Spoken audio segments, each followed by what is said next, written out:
राधे राधे दोस्तों, स्वागत है आप सभी का आपके अपने YouTube channel bright future Hindi classes में। आशा है कि आप सब स्वस्थ होंगे। जैसा कि आप सबको पता है, मैं डेली आपके लिए हिंदी साहित्य के इतिहास से संबंधित वस्तुनिष्ठ प्रश्न की सीरीज लेकर आती हूं और आज इसी श्रृंखला को आगे बढ़ाते हुए मैं आपके लिए आज फिर से 50 वस्तुनिष्ठ प्रश्नों की 12वें नंबर की सीरीज लेकर आई हूँ। आज इस सीरीज़ में हम देखेंगे कि मैंने आपके लिए कौन से नए बेहतरीन प्रश्न रखे हैं। तो चलिए शुरू करते हैं आज की सीरीज का 551वां प्रश्न। जिन भी स्टूडेंट्स ने इससे पहले की मेरी सीरीज़ नहीं देखी है, वो मैंने अपने डिस्क्रिप्शन बॉक्स में उसका लिंक डाल दिया है, आप वहाँ से उनको देख सकते हैं। तो चलिए शुरू करते हैं। प्रश्न है, परिवार के सभी सदस्य अविश्वास, कुंठा, संशयहीनता, बोध एवं विघटन के भाव लिए जी रहे हैं। यह कथन मोहन राकेश के किस नाटक पर लागू होता है? नाटक से, उपन्यास से इस तरह के कथन भी परीक्षा में पूछे जाते हैं। तो आप इन सभी कथनों को, जो भी मैं सीरीज में दे रही हूँ, उन्हें ज़रूर आप अपनी नोटबुक में लिखिए। इसके जो ऑप्शन है वो है आषाढ़ का एक दिन, आधे अधूरे, लहरों के राजहंस, अंडे के छिलके। तो इसका जो सही आंसर है वो है ऑप्शन नंबर बी, आधे अधूरे। और आधे अधूरे का जो प्रकाशन वर्ष है वो कब है? 1969 इसका प्रकाशन वर्ष रहा है। और ये किसकी कृति है? ये मोहन राकेश की है। किसकी है? मोहन राकेश का ये नाटक है। एग्ज़ाम में अक्सर प्रकाशन वर्ष भी पूछे जाते हैं, तो आप इनके प्रकाशन वर्षों को भी लिख लीजिए ताकि आपको परीक्षा के समय में उससे पहले क्विक रिवीजन आप कर सकें और आपको ये अच्छे से प्रकाशन वर्ष याद हो सकें। अगला प्रश्न देखिए दूसरा भी ये कथन पर ही आधारित है। शासन यदि मेरी रचना पर रोक लगाएगा तो वह दूसरे राज्य में सप्तम स्वर में सुनी जाएगी। यह कथन किस नाटक के संदर्भ में है? इसके ऑप्शन देखिए, आषाढ़ का एक दिन, अंधा युग, आठवां सर्ग या फिर चंद्रगुप्त। तो जो ये कथन कहा है वो किसने कहा है? ये कहा है कालिदास ने। और ये किस नाटक के संदर्भ में है? ये है आठवां सर्ग का ये कथन है। और आठवां सर्ग किसने लिखा है? ये सुरेंद्र वर्मा जी का है। ये सुरेंद्र वर्मा जी ने ये नाटक लिखा है। और इसका जो प्रकाशन वर्ष देखिए आप, 1976 इसका प्रकाशन वर्ष है। 1976 इसका प्रकाशन वर्ष है। आठवां सर्ग का प्रकाशन वर्ष 1976 है और ये सुरेंद्र वर्मा जी द्वारा लिखा हुआ नाटक है। कालिदास ने ये कथन कहा था। अगला प्रश्न है, इनमें से किस नाटक में देश प्रेम एवं राष्ट्रीयता का स्वर मुखरित हुआ है? इसके ऑप्शन देखिए, अजातशत्रु, बकरी, चंद्रगुप्त या फिर अंजू दीदी। तो जो इसका सही आंसर है वो है ऑप्शन नंबर सी, चंद्रगुप्त। और चंद्रगुप्त आपको पता है ये किसका नाटक है, किसके द्वारा लिखा हुआ है? ये लिखा गया है जयशंकर प्रसाद जी द्वारा।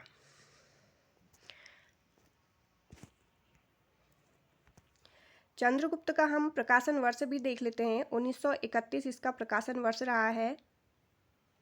आप अगर इस तरह से प्रकाशन वर्षों को भी बार बार रिवीजन इनका करेंगे तो आपको ये बहुत जल्दी याद भी हो जाएंगे। अगला प्रश्न देखते हैं,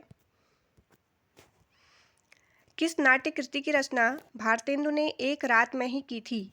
इसके ऑप्शन है नील देवी, विशस्य विषमौषधम, अंधेर नगरी या फिर सत्य हरिश्चंद्र। तो वह नाट्य कृति जिसका भारतेंदु ने एक रात में रचना करी थी उसकी, वो है ऑप्शन नंबर सी, अंधेर नगरी। अगला देखिए,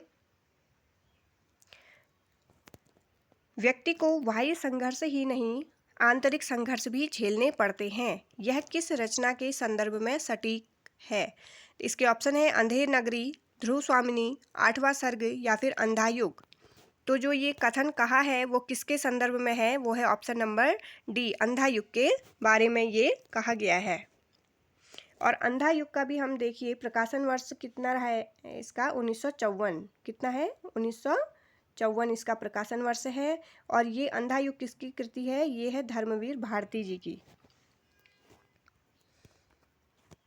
अगला प्रश्न देखिए, सेठ गोविंद दास किस काल के नाटककार हैं? इसके ऑप्शन है भारतेंदु युग, द्विवेदी युग, प्रसाद युग या फिर प्रसादोत्तर युग।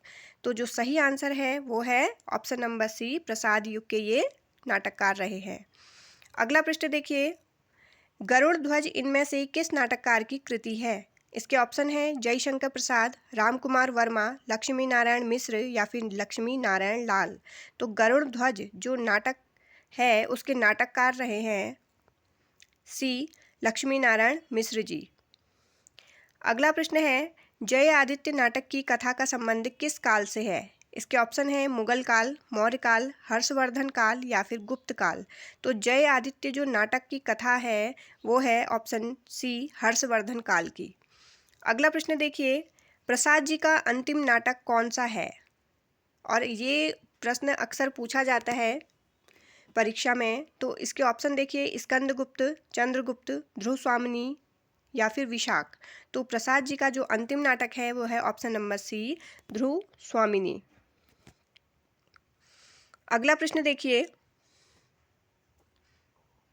कालक्रम की दृष्टि से प्रसाद का कौन सा नाटक पहले आएगा? इसके ऑप्शन है स्कंदगुप्त, अजातशत्रु, ध्रुव स्वामिनी या फिर जन्मेजय का नाग यज्ञ। तो कालक्रम की दृष्टि से प्रसाद जी का कौन सा नाटक पहले आएगा? यह है ऑप्शन नंबर बी, अजातशत्रु। चलिए इनके हम प्रकाशन वर्ष देखते हैं।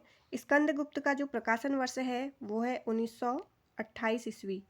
1928 ईस्वी इसका प्रकाशन वर्ष रहा है। अजातशत्रु का देखिए 1922 है। 1922 ईस्वी में यह प्रकाशित हुआ है। ध्रुव स्वामिनी का जो प्रकाशन वर्ष है वो है 1933 ईस्वी। 1933 ईस्वी। और जन्मेजय का जो नाग यज्ञ है ये है 1926 ईस्वी में प्रकाशित। तो इस तरह से देखिए, सबसे पहले क्या है, अजातशत्रु जो नाटक है वो इनमें सबसे पहले लिखा गया है। आप इनके प्रकाशन वर्ष जरूर लिख लीजिए। अगला प्रश्न है, कौन सी कृति हरिकृष्ण प्रेमी की नहीं है? इसके ऑप्शन देखिए, प्रतिशोध, रक्षाबंधन, विषपान या फिर सिंदूर की होली। तो हरिकृष्ण प्रेमी का जो नहीं है वो है ऑप्शन नंबर डी, सिंदूर की होली। ये किसका है? ये मैंने कल की आपको सीरीज में बताया था कि होली जब हम एक प्लेट में अगर सारे रंग होली के रख दें तो वो क्या हो जाता है, मिश्र हो जाता है ना, उसका सब मिश्रण बन जाता है। तो लक्ष्मी नारायण मिश्र जी इसके क्या हैं? लक्ष्मी नारायण मिश्र। क्योंकि एग्ज़ाम में अगर सिंदूर की होली प्रश्न आता है तो उसमें लक्ष्मी नारायण लाल और लक्ष्मी नारायण मिश्र दोनों ही दिए जाते हैं, और स्टूडेंट्स हमेशा लक्ष्मी नारायण मिश्र और लक्ष्मी नारायण लाल में कंफ्यूज हो जाते हैं। तो आप होली को इस तरह से याद करिए कि सिंदूर की होली में देखिए, होली के जो रंग होते हैं अगर हम एक प्लेट में सारे रंगों को मिला दें तो वो क्या हो जाते हैं, मिल जाते हैं, यानी कि सब मिश्रण बन जाता है उनका। तो लक्ष्मी नारायण मिश्र। अगला प्रश्न देखिए, नारी समस्या को इनमें से किस नाटककार ने अपने नाटकों में स्थान दिया? इसके ऑप्शन हैं भारतेंदु, हरिकृष्ण प्रेमी, लक्ष्मी नारायण मिश्र या फिर लक्ष्मी नारायण लाल। तो जो नारी समस्या को इन्होंने अपने नाटक की विषय वस्तु बनाया था वो कौन थे? वो थे option number C, Lakshmi Narayan Mishra. अगला प्रश्न देखिए, रंगमंच के पीछे का भाग क्या कहलाता है? रंगशाला, रंगपीठ, नेपथ्य या फिर रंगशीर्ष। तो जो पीछे का भाग कहलाता है रंगमंच में वो है ऑप्शन सी, नेपथ्य। अगला प्रश्न है देखिए, इसमें हमें इन नाटकों को आरोही क्रम में रखना है। तो ऑप्शन ए में देखिए, चंद्रगुप्त, अंधेर नगरी, आधे अधूरे और अंधा युग दिया हुआ है। तो हम सबसे पहले इन नाटकों के प्रकाशन वर्ष को लिखेंगे। तो चंद्रगुप्त का देखिए प्रकाशन वर्ष क्या है, ये है 1931, मैंने अभी बताया था आपको। दूसरा है अंधेर नगरी, ये कब हुआ था प्रकाशित? ये हुआ है 1881 में। तीसरा है आधे अधूरे, 1969 में इसका प्रकाशन वर्ष रहा है। और अंत में है अंधा युग, अंधा युग हुआ है 1954 में। अब इस दृष्टि से हम देखेंगे कि सबसे पहले देखिए 1881 यानी कि अंधेर नगरी। अंधेर नगरी देखिए एक ही ऑप्शन में है, ऑप्शन नंबर बी। उसके बाद देखिए 1931 चंद्रगुप्त।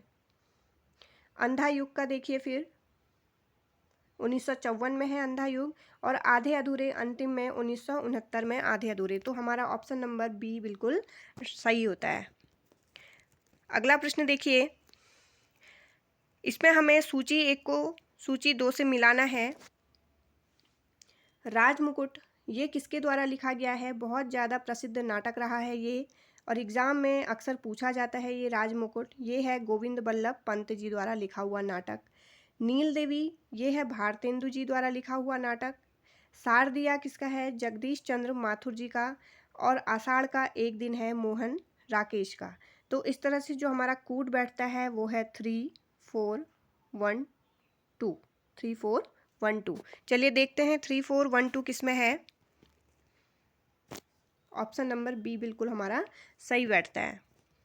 अगला प्रश्न देखिए, इनमें से बकरी नाटक के रचयिता कौन है? इसके ऑप्शन है सुरेंद्र वर्मा, सर्वेश्वर दयाल सक्सेना, जगदीश चंद्र माथुर या फिर सेठ गोविंद दास। तो बकरी नाटक जो लिखा गया है वो है option number B, Sarveshwar Dayal Saxena ji द्वारा।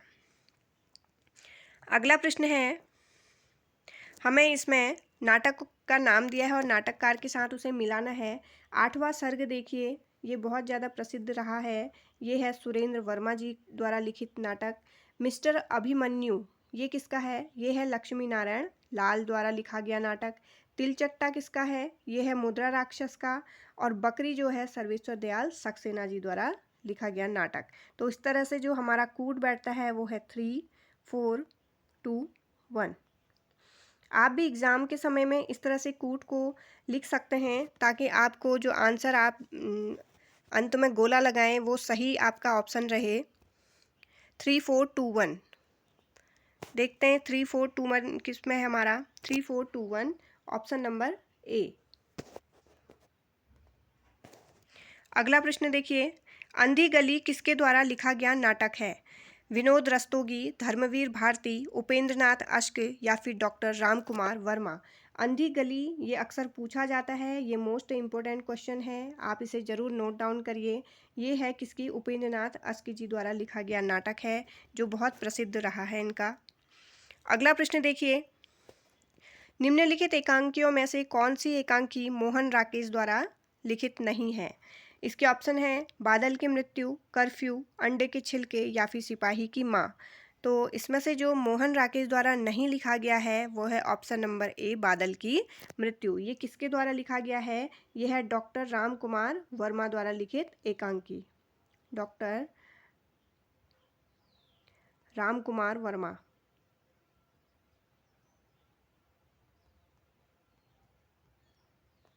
द्वारा लिखित ये प्रसिद्ध एकांकी रही है, बादल की मृत्यु।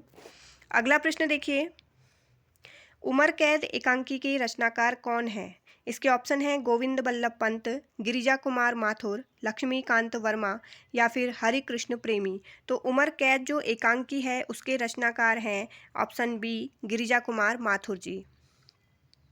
अगला प्रश्न देखिए, महेंद्र नाथ मोहन राकेश के किस नाटक का पात्र है? इसके ऑप्शन हैं आषाढ़ का एक दिन, आधे अधूरे, लहरों के राजहंस या फिर इनमें से कोई नहीं।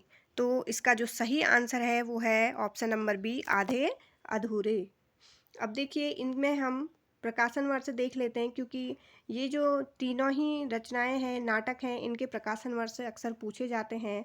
बार बार जब हम प्रकाशन वर्ष रिपीट करेंगे तो हमें ये वैसे ही याद हो जाएंगे। इसी सीरीज में आपको ये इनके प्रकाशन वर्ष लर्न हो जाएंगे। आषाढ़ का एक दिन ये कब लिखा गया है? इसका प्रकाशन वर्ष है 1958। 1958। लहरों के राजहंस ये है 1963।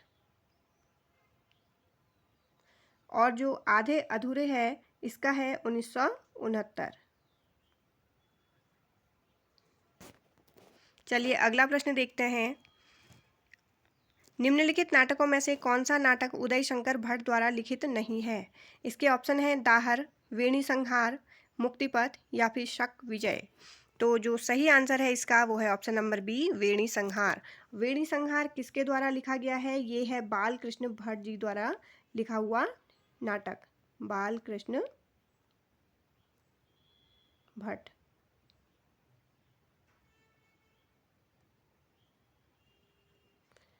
एक वेणी संहार आता है, वो दूसरा, इसी में जो वेणी संहार अगर दूसरा क्वेश्चन आता है तो वो क्या है कि ये संस्कृत नाटक है जो कि भट्ट नारायण जी द्वारा लिखा गया है। वेणी संहार एक हिंदी में लिखा गया है, वो बालकृष्ण भट्ट जी द्वारा लिखा गया है। और वेणी संहार संस्कृत का नाटक भट्ट नारायण जी द्वारा संस्कृत भाषा में लिखा गया है। अगला प्रश्न है, हिंदी का प्रथम मौलिक नाटक कौन सा है? इसके ऑप्शन देखिए, प्रहलाद चरित, अंधेर नगरी, नील देवी या फिर आनंद रघुनंदन। तो प्रथम जो मौलिक नाटक है हिंदी का वो है ऑप्शन नंबर डी, आनंद रघुनंदन।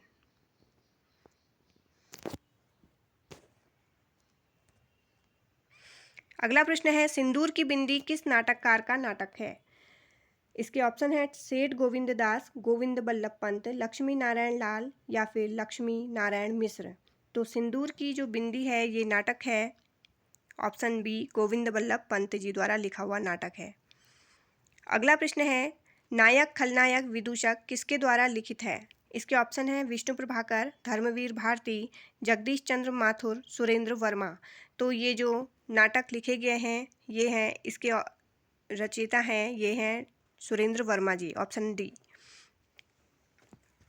और जो ये सिंदूर की बिंदी जो नाटक है ये बहुत ही महत्वपूर्ण प्रश्न है, आप इसे ज़रूर नोट डाउन करिए। गोविंद बल्लभ पंत जी द्वारा लिखित है यह नाटक। अगला प्रश्न देखिए, वितस्ता की लहरें नाटक के रचनाकार कौन हैं? इसके ऑप्शन है जयशंकर प्रसाद, लक्ष्मी नारायण लाल, लक्ष्मी नारायण मिश्र या फिर पांडे बीचन शर्मा उग्र। तो वितस्ता की लहरें जो नाटक है उसके नाटककार हैं option number C, Lakshmi Narayan Mishra. अगला प्रश्न देखिए, निम्नलिखित नाटकों में से सुरेंद्र वर्मा का नाटक कौन सा है? इसके ऑप्शन है पेपरवेट, द्रौपदी, बकरी या फिर रस गंधर्व। तो सुरेंद्र वर्मा का जो नाटक है वो है option number B, Draupadi. Paperweight किसका है? ये है रमेश बख्शी जी का। किसका है ये? रमेश बख्शी। पेपरवेट भी पूछा जाता है एग्ज़ाम में। मैंने इस सीरीज़ में वही प्रश्न ज़्यादा मैं रख रही हूँ इन सीरीज़ में जो कि एग्ज़ाम की दृष्टि से आपके एलटी और प्रवक्ता में बहुत ज़्यादा महत्वपूर्ण रहते हैं। तो आप इन्हीं जो मेरी सीरीज़ हैं उन्हें बार बार देखिए ताकि आपको सीरीज़ देखने में ही आपको इन प्रश्नों के उत्तर अच्छे से याद हो जाएं। बकरी किसकी है? सर्वेश्वर दयाल सक्सेना जी की है ये। सर्वेश्वर दयाल सक्सेना जी की है यह। और रस गंधर्व देखिए मणि मधुकर जी की है ये का ये नाटक है। ये है मणि मधुकर।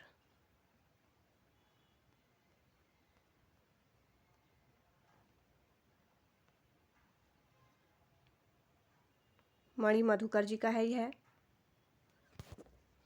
और द्रौपदी सुरेंद्र वर्मा जी का। अगला प्रश्न देखिए, शिल्पी विशु और महामंत्री चालुक्य के संघर्ष की कथा वस्तु किस नाटक में दर्शाई गई है? इसके ऑप्शन है शारदिया, पहला राजा, दशरथ नंदन या फिर कोणार्क। तो शिल्पी विशु और महामंत्री चालुक्य के जो बीच संघर्ष रहा है उस वो कथा वस्तु किस में दर्शाया है? वो है ऑप्शन नंबर डी, कोणार्क में। अगला प्रश्न देखिए, आषाढ़ का एक दिन का प्रकाशन वर्ष क्या है? इसके ऑप्शन है 1951 ईस्वी, 1958 ईस्वी, 1956 ईस्वी या फिर 1957 ईस्वी। तो आषाढ़ का एक दिन अभी मैंने बताया है, जो इसका आंसर है ऑप्शन नंबर बी, 1958 ईस्वी। निम्नलिखित नाटककारों में से कौन भारतेंदु युगीन नाटककार नहीं है? इसके ऑप्शन है प्रताप नारायण मिश्र, राधा कृष्ण दास, लक्ष्मी नारायण मिश्र या फिर जीपी श्रीवास्तव। तो भारतेंदु युग के जो नाटककार नहीं हैं वो है option number C, Lakshmi Narayan Mishra. ये किस युग के हैं? ये हैं प्रसाद युगीन नाटककार। प्रसाद युगीन नाटककार, प्रसाद युग के ये नाटककार रहे हैं। और इनके अलावा देखिए प्रताप नारायण मिश्र राधा कृष्ण दास और जीपी श्रीवास्तव, ये तीनों ही भारतेंदु युगीन नाटककार हैं। अगला प्रश्न देखिए, जयशंकर प्रसाद द्वारा रचित नाटक ध्रुव स्वामिनी का रचनाकाल क्या है? अभी ऊपर आया था ये प्रश्न, तो मैंने इसमें रिपीट कर रखा है। ये प्रकाशन वर्ष मैंने बताया है 1910 ईस्वी, 1933 ईस्वी, 1931 ईस्वी या फिर 1904 ईस्वी। तो इसका जो सही आंसर है वो है 1933 ईस्वी। अगला प्रश्न देखिए, कल्याणी तथा अलका प्रसाद जी के किस नाटक की पात्रा है?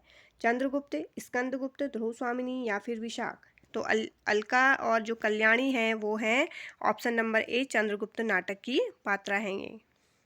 अगला प्रश्न है, अंतःपुर का छिद्र किसका प्रसिद्ध नाटक रहा है? जयशंकर प्रसाद का, जयशंकर भट्ट का, गोविंद बल्लभ पंत और हरिकृष्ण प्रेमी? तो ये मोस्ट इम्पोर्टेंट प्रश्न है, आप इसे जरूर लिखिए। इसका जो सही आंसर है वो है option number C, Govind Ballabh Pant. अगला प्रश्न है, निम्नलिखित एकांकियों में से भुवनेश्वर प्रसाद के द्वारा लिखित एकांकी कौन सी है? इसके ऑप्शन है तांबे के कीड़े, आज़ादी की नींद, कारवां या फिर ABC तीनों। तो भुवनेश्वर प्रसाद जी द्वारा लिखित जो एकांकी हैं वो ABC तीनों, यानी कि तांबे के कीड़े, आज़ादी की नींद और कारवां, ये तीनों ही भुवनेश्वर प्रसाद जी के एकांकी हैं। अगला प्रश्न है, कबूतर खाना किस एकांकीकार की रचना है? भुवनेश्वर, जगदीश चंद्र माथुर, विनोद रस्तोगी या फिर मोहन राकेश? तो कबूतर खाना जो एकांकी है उसके एकांकीकार ऑप्शन नंबर बी, जगदीश चंद्र माथुर हैं। अगला प्रश्न है, उपेंद्रनाथ अस्क रचित जोंक किस प्रकार की एकांकी है? ए सामाजिक व्यंग्य, बी प्रतीकात्मक, सी राजनीतिक व्यंग्य या फिर मनोवैज्ञानिक? तो जोंक जो है वो एक सामाजिक व्यंग्य प्रकार का एकांकी है। अगला प्रश्न है, उत्तर प्रियदर्शी नामक गीत नाट्य के लेखक कौन है? हरिकृष्ण प्रेमी, प्रसाद, मुक्तिबोध या फिर अज्ञेय? तो उत्तर प्रियदर्शी जो गीति नाट्य है उसके लेखक हैं ऑप्शन नंबर डी, अज्ञेय। अगला प्रश्न है, पृथ्वीराज की आंखें शीर्षक के रचयिता कौन है? सेठ गोविंद दास, रामकुमार वर्मा, लक्ष्मी नारायण मिश्र या फिर उदय शंकर भट्ट? ये प्रश्न बहुत महत्वपूर्ण है, इम्पोर्टेंट है एग्जाम की दृष्टि से ये। तो इसका जो सही आंसर है वो है option number B, doctor Ramkumar Verma. अगला प्रश्न है, श्रृंगार और वीर रस प्रधान नाटक हैं माधवी, सच्चा धर्म, बकरी, मयंक, मंजरी? आप अपने भी प्रश्नों के उत्तर की जांच करते रहिए और कमेंट में लास्ट में ज़रूर बताइएगा कि आपके 50 में से कितने प्रश्न सही हो रहे हैं। तो इसका जो सही आंसर है वो है ऑप्शन नंबर डी, मयंक, मंजरी। अगला प्रश्न है, सूर्य की अंतिम किरण से सूर्य की पहली किरण तक किसकी नाट्यकृति है? इसके ऑप्शन है भगवती चरण वर्मा, महादेवी वर्मा, डॉक्टर रामकुमार वर्मा या फिर सुरेंद्र वर्मा? और ये नाट्यकृति बहुत ही ज़्यादा महत्वपूर्ण है, ये बहुत एग्जाम की दृष्टि से आप इसे भी लिखिएगा। सूर्य की अंतिम किरण से सूर्य की पहली किरण तक, ये किसकी नाट्यकृति है? ये है option number D, Surendra Verma की कृति है ये। अगला प्रश्न है, निम्न में से कौन सा सही सुमेलित नहीं है? देखिए, द्रौपदी, सुरेंद्र वर्मा, माधवी, मोहन राकेश, रक्षाबंधन, हरिकृष्ण प्रेमी, मादा कैक्टस, लक्ष्मी नारायण लाल? तो इसमें से जो सही नहीं है वो कौन सा नहीं है? Option number B, Madhavi, Mohan Rakesh. ये जो माधवी है ये मोहन राकेश का ना होकर किसका है? ये है भीष्म साहनी जी की कृति है, ये भीष्म साहनी। भीष्म साहनी इसके रचनाकार हैं और सभी सही सुमेलित हैं। द्रौपदी सुरेंद्र वर्मा जी का है, रक्षाबंधन हरिकृष्ण प्रेमी जी का, और मादा कैक्टस लक्ष्मी नारायण लाल, और माधवी मोहन राकेश की ना होकर भीष्म साहनी की कृति है। अगला प्रश्न देखिए, संभवामी युगे युगे नाटक के रचनाकार कौन है? इसके ऑप्शन है परिणीता, विष्णु प्रभाकर, मनमोहन ठाकुर या फिर हरिजीत? तो संभवामी युगे युगे नाटक के रचनाकार हैं ऑप्शन नंबर डी, हरिजीत। अगला प्रश्न देखिए, 8वां सर्ग किस विधा की पुस्तक है? इसके ऑप्शन है काव्य संकलन, आत्मकथा, नाटक या फिर उपन्यास? तो 8वां सर्ग जो विधा है वो क्या है? वो है नाटक। अगला प्रश्न है, हानुश नाटक के रचनाकार हैं? भीष्म साहनी, मोहन राकेश, कुसुम कुमार या फिर रमेश बख्शी। तो हानुश जो नाटक है उसके रचनाकार हैं ऑप्शन नंबर ए भीष्म साहनी। अगला प्रश्न देखिए,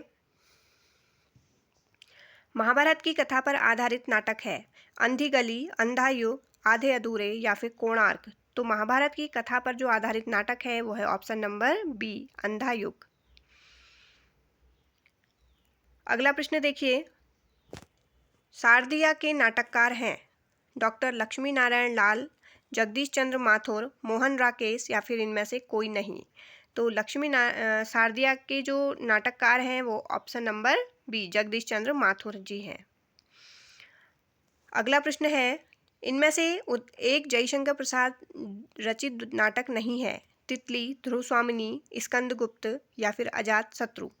ये रचनाएं जयशंकर प्रसाद जी की हैं, लेकिन इनमें से एक जो रचना है वो नाटक नहीं है और उनके अलावा 3 उनके नाटक रहे हैं। तो जो उनका नाटक नहीं है वो है ऑप्शन नंबर ए तितली। ये इनका नाटक ना होकर ये एक उपन्यास है। क्या है ये? एक उपन्यास। और इसका जो प्रकाशन वर्ष है देखिए 1934 है। 1934 इसका प्रकाशन वर्ष रहा है। और बाकी ये ध्रुव स्वामिनी, अजात शत्रु, स्कंदगुप्त ये तीनों ही इनके नाटक हैं। तितली इनका उपन्यास है। अगला प्रश्न देखिए, कौन सा नाटक जयशंकर प्रसाद द्वारा रचित नहीं है? करबला, ध्रुव स्वामिनी, स्कंदगुप्त या फिर चंद्रगुप्त। जो जयशंकर प्रसाद जी द्वारा नहीं रचित है वो है option number A Karbala. Karbala Jaishankar Prasad का नाटक ना होकर ये है प्रेमचंद्र जी का नाटक। मुंशी प्रेमचंद जी का ये नाटक रहा है। और इसका जो प्रकाशन वर्ष है वो है 1924। 1924 इसका प्रकाशन वर्ष रहा है। अगला प्रश्न देखिए, और इस सीरीज का ये अंतिम प्रश्न है आज का। निम्नलिखित में से कौन सी रचना एकांकी है? इसके ऑप्शन है गुल की बन्नो, नदी प्यासी थी, सुहाग के नुपुर या फिर परिंदे। तो एकांकी की जो रचना है वो है ऑप्शन नंबर बी नदी प्यासी थी। आशा है कि आप सभी को आज की ये वीडियो पसंद आई होगी। लाइक करिए, शेयर करिए और कमेंट में ज़रूर बताइए कि आपके 50 में से कितने प्रश्न सही हो रहे हैं। मिलते हैं मेरी अगली वीडियो में, तब तक के लिए जय हिंद, जय भारत, धन्यवाद।